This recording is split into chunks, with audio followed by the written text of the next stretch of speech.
Good morning, it's Tuesday, April 9th, 2024. Peace is a path to the prosperity of a nation. Let peace reign. On the news this morning, Governor Fubara pledges to accommodate all political parties.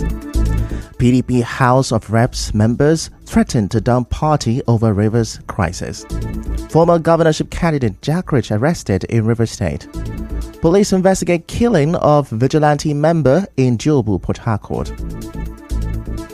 Eid al-Fitr celebration to begin Wednesday, not today. On the foreign scene, millions witness total solar eclipse across North America. I am Ifechukwumoyele with the news. Rivers State Governor Siminalayi Fubara has assured of a conducive environment for all political parties to function and effectively provide credible opposition. Governor Fubara said this when he received the leadership of the Inter-Party Advisory Council (IPAC) in Rivers State, led by its chairman Soswema Osaru, at the Government House in Port Harcourt on Monday. He said political influence holds little value without the support of the state and its people. The body of parties, which is IPAC, has come to identify with the true and right authority. Not just identifying, assuring us that we are going to work with us for a better and progressive River State. What else do I want? Nothing. River State belongs to every one of us. If my desire is to burn the state down, then I don't love the state. For me, within my power, and everyone who is working with me, I have made a promise to the people of River State. We will protect and defend genuinely the interests of River State. Correspondent Onyekachi Nwosu reports that IPAC leadership passed a vote of confidence on the governor and also honored him as their grand patron. Earlier, the state IPAC chairman Soswema Osaru said the absence of the APC from meeting of the council is due to the ongoing legal dispute in the party. He said the council will work with whoever the court recognizes. Mr. Osaru, who is also the chairman of the SDP in Rivers State, appealed to those he said were distracting the governor to allow him carry out his duties. In another development, 60 PDP members in the House of Representatives have threatened to leave the party following the crisis in Rivers State and 10 other chapters. They also called on the party's acting national chairman Omar Damagun to resign, accusing him of being in alliance with the APC. The lawmakers, led by the PDP Imo State federal lawmaker Ikenga Ogochiere, also accused Mr. Damagum of plotting to use the federal high court to limit the extension of the tenure of River State Council chairman. Meanwhile, minority leader the House Kingsley Chinda, an ally of the FCT Minister Nyesom Wike, was absent at the lawmakers' briefing. Similarly, the Director General of the Simplified Movement, Evans BP, says the group has uncovered plot by some politicians in Ogbolo local government area to scuttle a planned Thanksgiving service in the area for the Supreme Court victory of Governor Siminalayi Fubara. Mr. BP, in a statement, alleged that the plot was hatched at a meeting by the group in Ogu, which had in attendance Senator George Sikibo Boma Iyaye and the chairman of Ogbolo Council, Vincent Nemibuka, among others. It also accused the politicians planning to forcefully disperse the Thanksgiving service if anyone criticizes the FCT minister. The statement called on the Rivers State Commissioner of Police Olatunji Disu, the DPO Ogbolo, the DSS and other relevant security agencies to be aware of the threat by the individuals to cause a breach of peace in the area. Meanwhile, efforts to reach out to the individuals at the meeting have not been successful. But the NDDC Director of Finance, Boma Iyaye, in a viral video during the said meeting, said they are not against the Thanksgiving by the Simplified Movement. He, however, warned the organizers against using the event to insult individuals.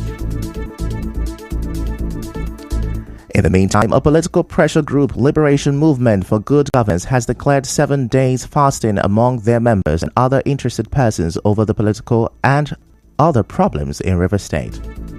The special program, initiated by United Mission for Rural and Urban African Community Empowerment across the 36 states of Nigeria to address leadership and governance issues, was declared after a meeting with its leader in Port Harcourt.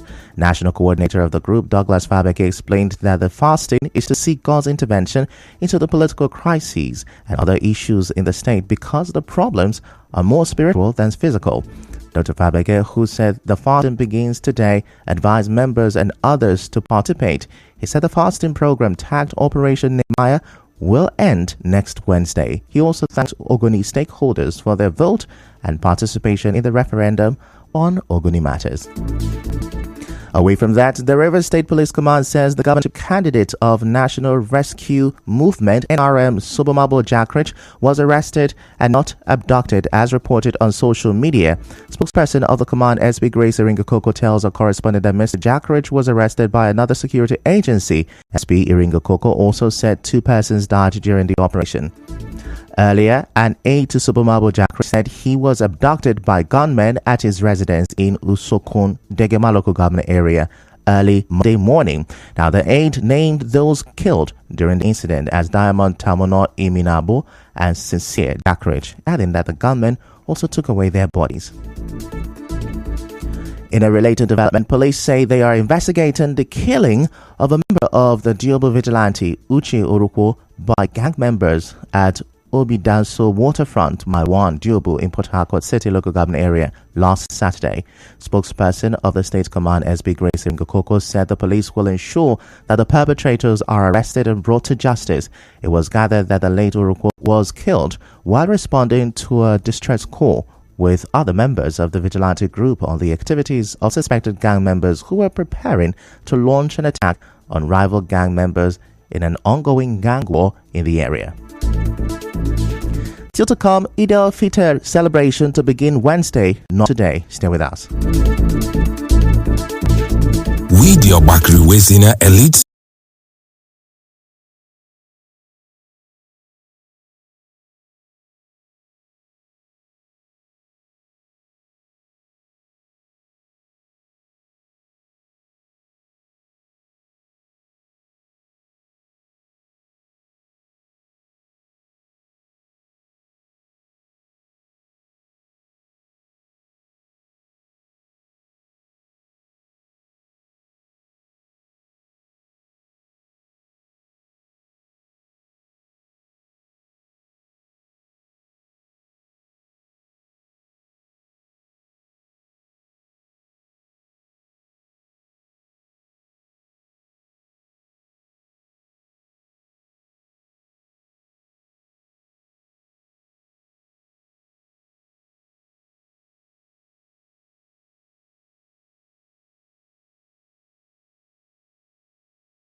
You're welcome back, and now the rest of the news. The Amayanabo of Ogurama community in the local government area of River State, King Monima Bale, in consultation with the chiefs and elders, has appointed principal officers and community development committee for the effective running of the community.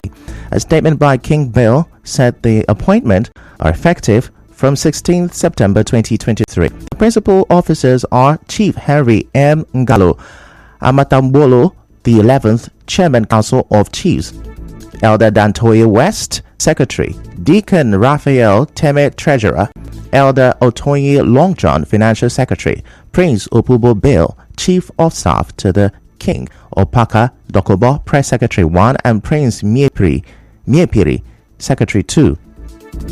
The statement named the Community Development Committee as follows: Barrister Joseph Brown, CDC Chairman, Pastor Solimama Alabo, Secretary, Dr. Inidubo Fine, Chairman Education, Yerito Jelis, Chief Security Officer, Rose Ibani, Women Leader, and Isoboye West, Youth Chairman, among others.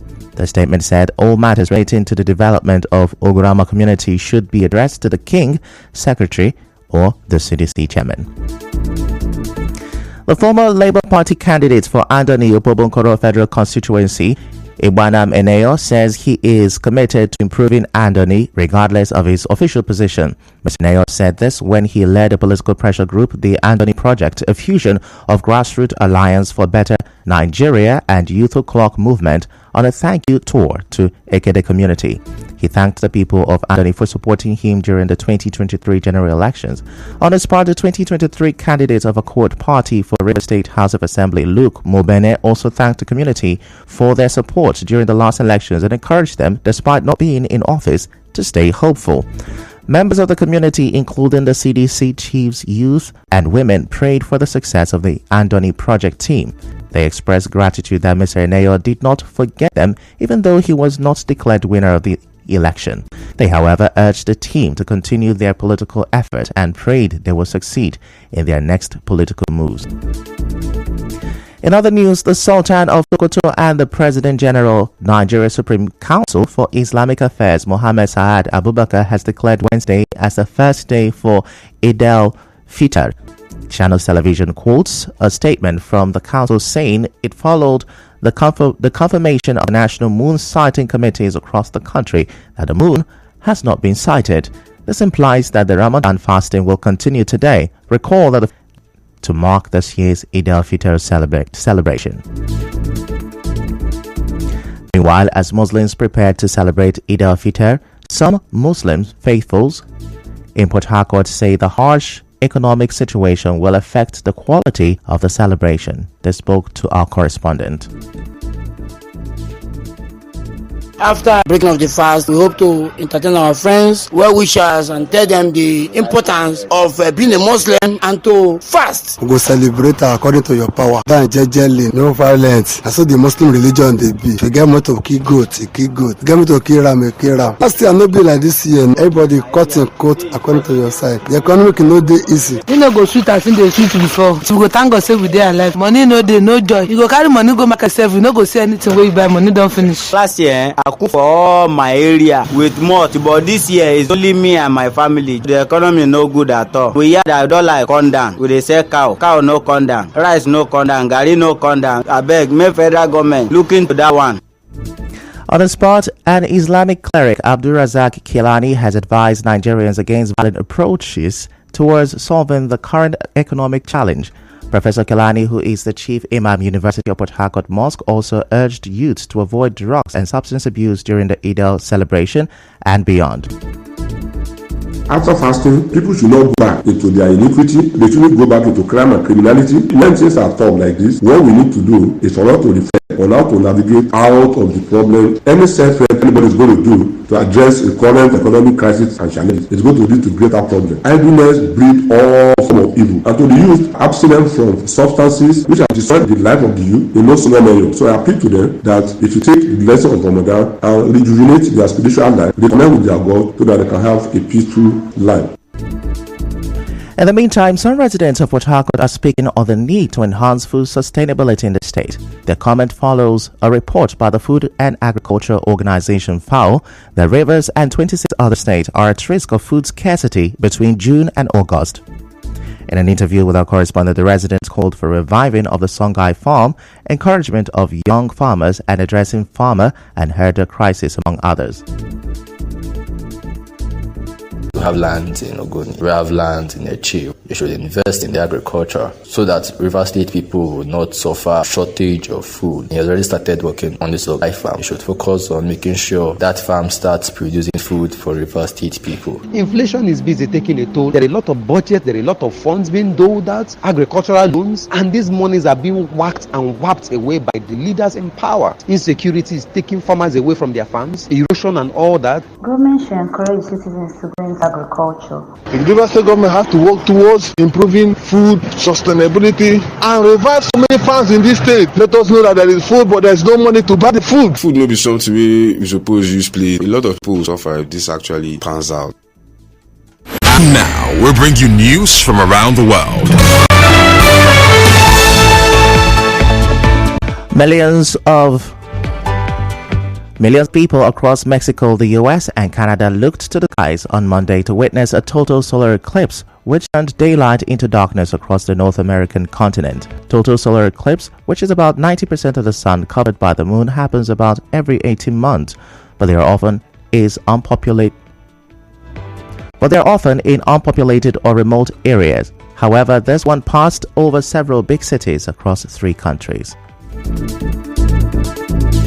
That's a wrap on the news this morning. Before we go, let's have a look at the major stories.